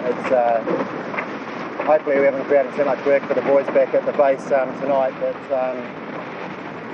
the guys on the boat did an amazing job to get it around the track in what is very, very testing conditions. And I'm sure no one's finding it easy out here right now with what's going on. But I'm just really proud of the way the guys sailed the boat today. So Dean, we all know that hydraulic pressure is the key to making these boats actually function. We heard a couple times you guys talking about orange lights, red lights, green lights. I'm assuming that's hydraulic pressure, and there might be a chance if you don't have enough, you actually can't even bear off around the weather mark. Is that fair to say? Yeah, very much so. You've got to, the guys are just crawling away the whole race, just trying to keep up with, and that's like the rate that I'm using. So, when it's there, I use it, and when it's not, well, I just have to yell at them a bit.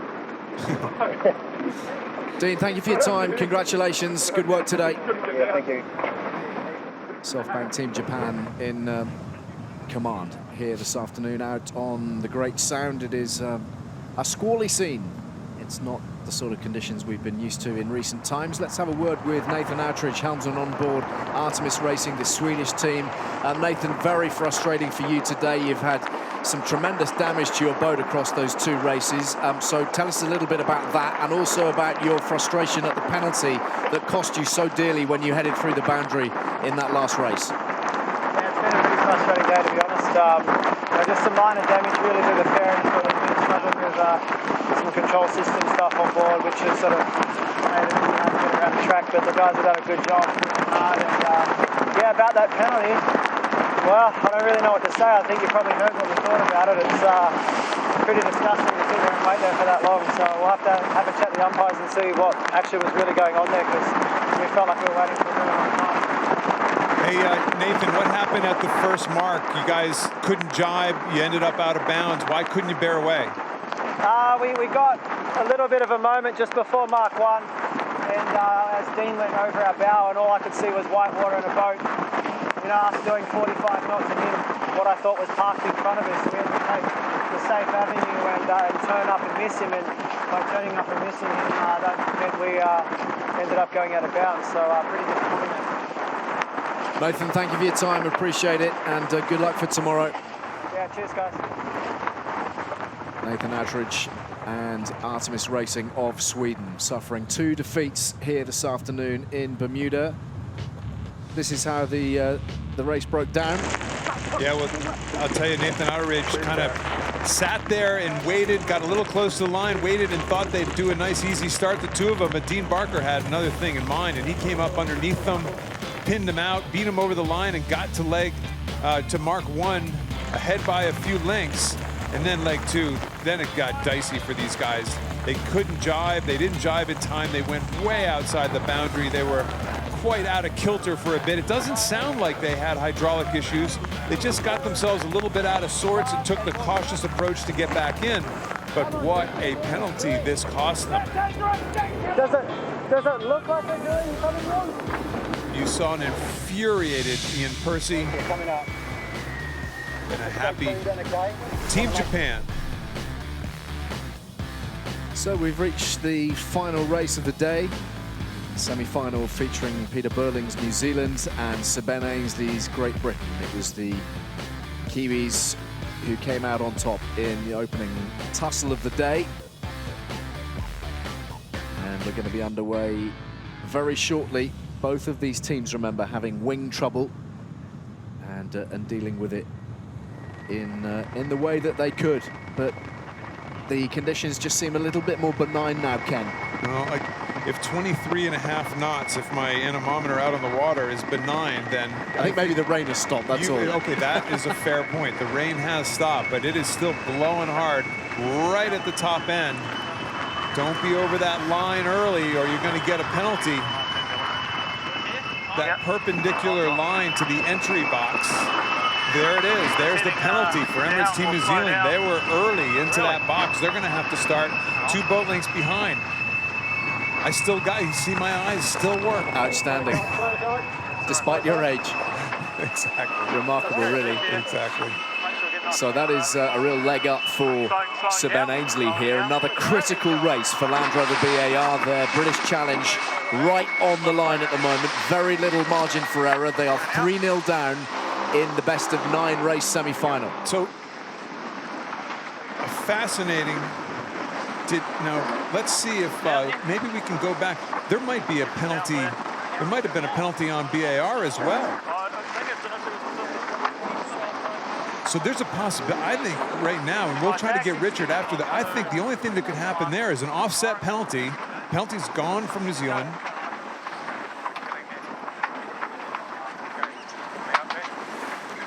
Offsetting penalties here for both boats entering the start box too early, which is, I mean, incredible. I don't know if I've ever seen that before. Let's hear from Richard Slater, the chief umpire. He can explain it all. Richard.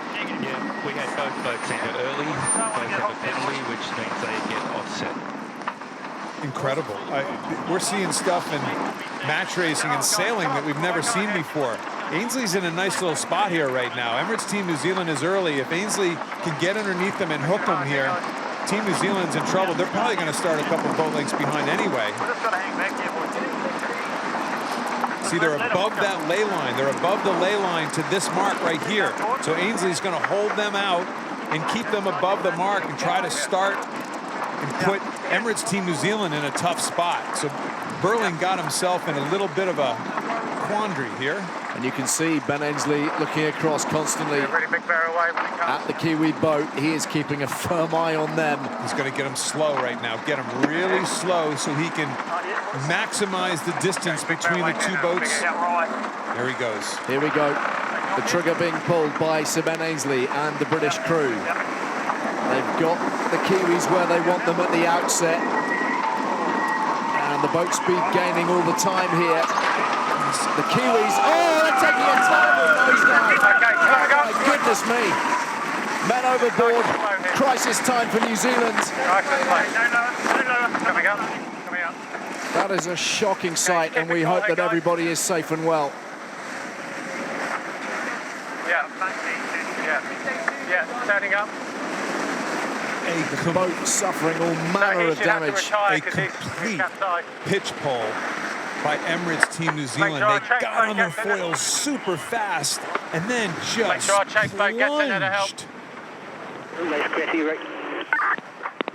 Cancel that race, Quinty. Pitch pole. So the support boats will be there in a flash. This is Roger Committee. This is all about the people right now. The boat is secondary at this stage, making sure we will have to go for a bear away. all are present and accounted for. Yeah, H2 bear away. Yeah, I will. Yeah.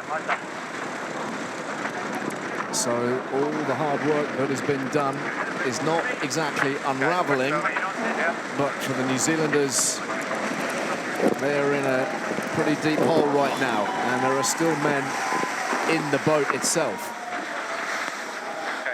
What a position.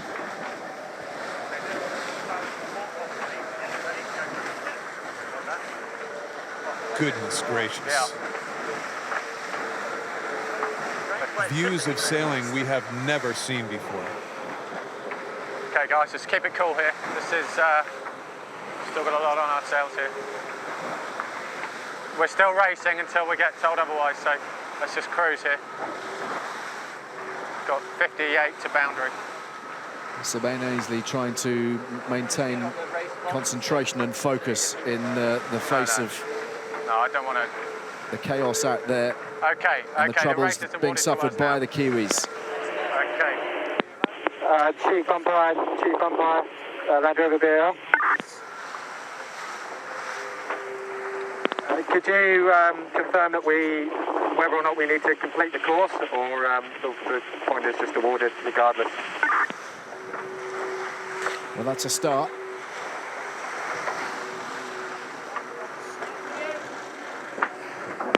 Land Rover BAR, copy. Thank you. Okay, so we're just going to get back to the dock, guys. Yeah. Yeah, we'll do a slow jibe. Here this is a replay of the start.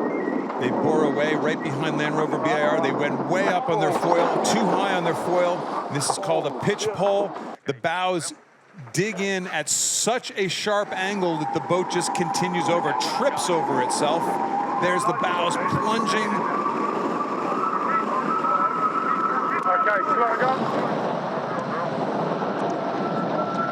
Just the worst nightmare for any of these sailors out here. They were going some as well, Kenny. They got so high, so fast. I was just about to say, man, those guys popped up on their foils quick. Turns out they popped up too quick.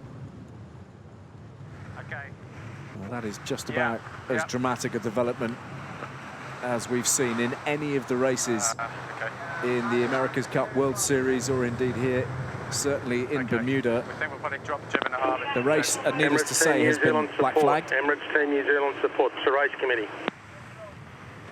Not that it's terribly relevant at the moment, but that is a victory chalked up for Land Rover BAR. All the guys are accounted for, and we're just trying to ride the boat. Copy?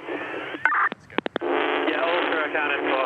Okay, Giles, need a ley line for this That's the news everybody wanted to hear. Exactly All the guys right. are accounted for, so we are very thankful for that. Okay, Johnny. That is what everybody was waiting for. We got 3 guys up in the cockpit still on the high side of the boat, and 3 guys accounted for. In the tender, you saw the foam in the top of the wing that is actually keeping the boat from turtling, what's called turtling, when the wing would just continue toward the bottom. That foam is there to keep the top of the wing floating. Hopefully that thing doesn't break out. They have all these boats have really good righting systems, and I would be surprised if they can't get their righting lines to their tenders fairly quickly. But now it's about minimizing the damage, getting it up properly and trying to minimize the damage. That's all fairing right there. So that's what we've seen all day long, the fairing coming off of the boats in all types of directions. Right, cosmetic damage, essentially, what we're seeing there. There's hanging no on. sign right there. Nobody should speculate that there's anything catastrophic right there. That is potentially, that's the right word, all fairing. No, what happened? But the mechanics of righting this thing from here are That's surely the, not That's not the simple. righting line that he has right there in his hand. That's a line that they're going to hand to a tender. It's actually remarkable how easily the boats come up, because they need to pull them head to wind. The wind gets under the wing and the boats actually come flying up.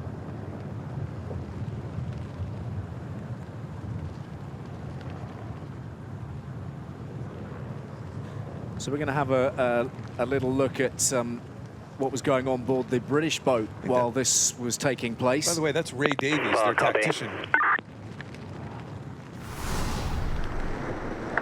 Make sure our chase boat gets in there. Make sure our chase boat gets in there to help. You wouldn't expect anything else. Well, that is quality sportsmanship right there. Every element of the competitive side of things is shifted firmly to the side when you have an issue of this magnitude regarding safety of individuals.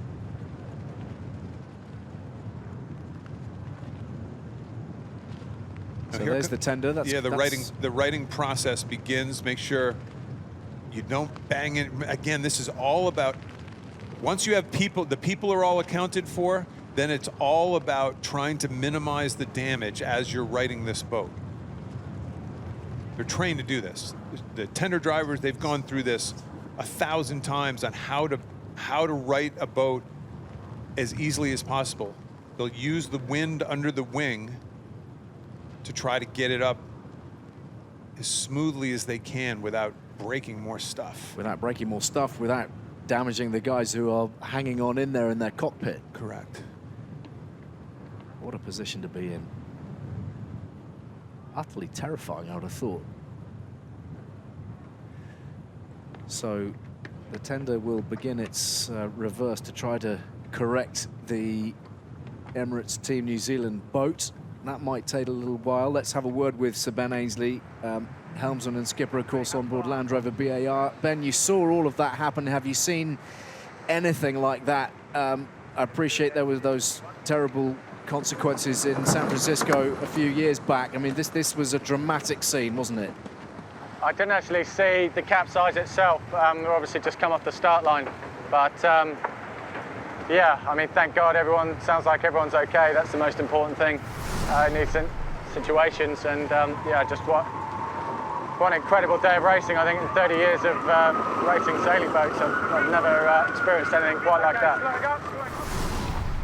So Ben, as soon as that boat flipped over, we heard you say to your tender, get back there and help. That's the only option, right? Yeah. Well, we actually had a chat about it this morning with our support team, and you know, we had that discussion. If something goes wrong, another boat, we've got to stop and make sure we give every assistance we can. So yeah, you know, thankfully it sounds like everyone's fine on the Kiwi boat, and we'll come back out, do it all again tomorrow. Are you comfortable, Ben, with these conditions out there? I mean, nobody's comfortable racing at this sort of speed. I mean, I don't mean comfort in terms of the way you're maneuvering your boat, but are you content sailing in these high wind speeds? To be honest, this is the first time we've sailed this boat in this much wind, so we're learning as we go. It's just absolutely full on. It's mind blowing. But we, all 4 teams sort of seem to manage to get around the course just, and I'm sure it made for good TV. I don't think there's too much debate about that. And of course we are delighted. The only thing that matters is that everybody is safe and sound. I mean, when you are ripping it across the water with these wind speeds, it must be a whole lot of fun. I mean, aside from the drama and the chaos, it has to be fun, doesn't it? I mean, this is what you live for, isn't it? Yeah, I'm not sure fun's the right word. It's exhilarating. It's exhilarating. It's all on. I've never been in such an intense environment experience in my sailing career. It's unbelievably, the boats are so twitchy, they have to be perfectly sailed, as you can see, but if you get it right, yeah, it's rewarding.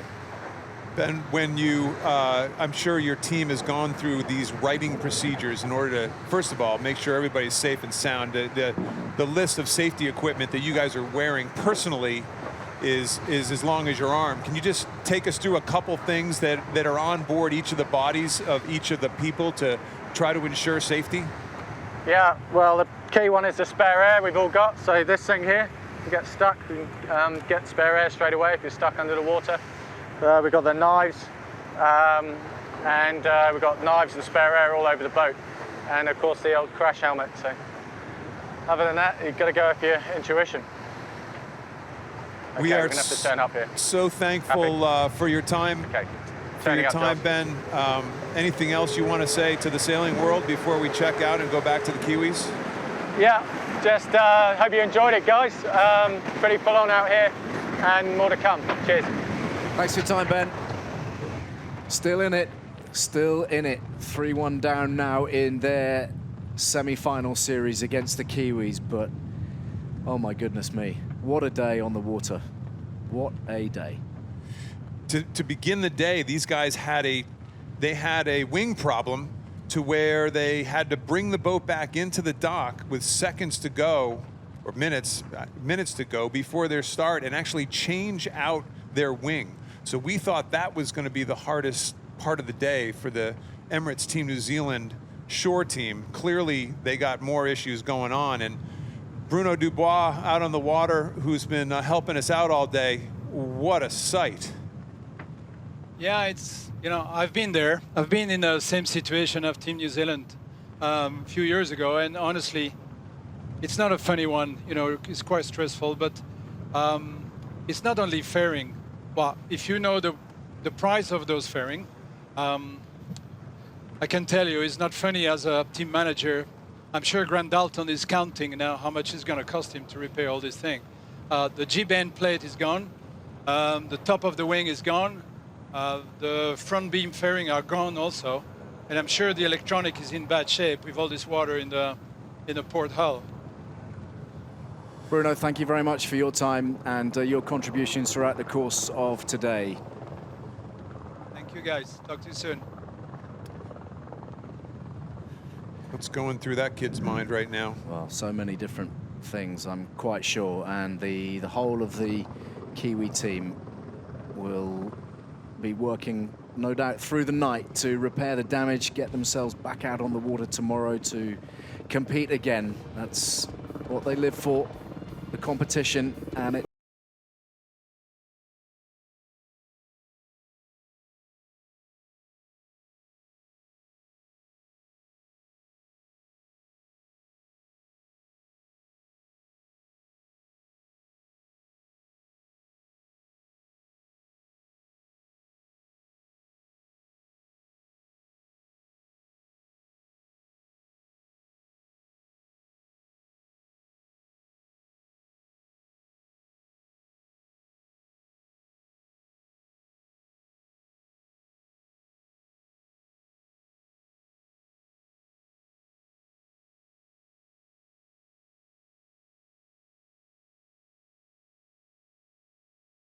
Japanese